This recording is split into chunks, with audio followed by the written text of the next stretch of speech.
I'm Paul Recker, and I got my first introduction to the ALEXANDER technique in 1998. I was a guitar player, and I got a repetitive stress injury in my right forearm, my picking hand. And I happened to be reading a book at the time about muscle injuries that musicians might incur. And in the back of the book, there was possible therapies or treatments that would help. And one of them was the ALEXANDER technique. And I called to the local teacher. And then the first lesson, I came home and told my wife, this is going to change my life. It was so dramatic of a change. In a few weeks, my arm pain was gone. I was intrigued, so I continued lessons, and I found very shortly I could move my head side to side without hurting my neck, which was unusual. And my back didn't hurt anymore. And I had pretty serious back pain for about 30 years. I decided I needed a lot more ALEXANDER work. So I called Missy Vineyard and asked her about training in the program. And that I entered training in 2005. And in 2008, I graduated training. And already I was noticing things going wrong. After 3 years of teacher training, I thought my guitar playing should get a little better, but it was getting worse. I had no idea what was going on, and it just progressively worse and worse until finally in 2013, I was diagnosed with Parkinson's.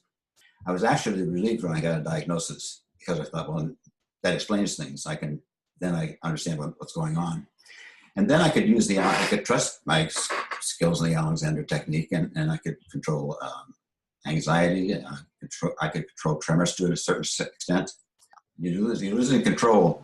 And if you didn't have something to do to deal with that effectively, I would be lost without it. I have bad times where I miss a med, fear a med, and start to have off times.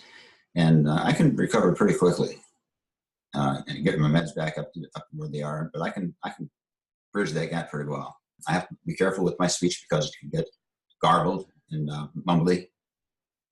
That's the big help. I can talk normally, even though for me it sounds like shouting. But I'm assuming this sounds like a normal voice to you. But what happens is I get the stimulus from my hearing that I'm shouting. And I have to inhibit that response because I know from other feedback that I'm not shouting. This is normal.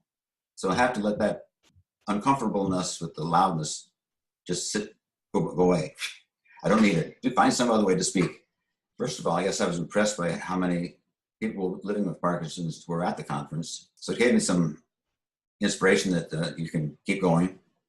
It's okay to stop and rest when you need it. And I learned that people seem to be open to new ideas that they're not familiar with.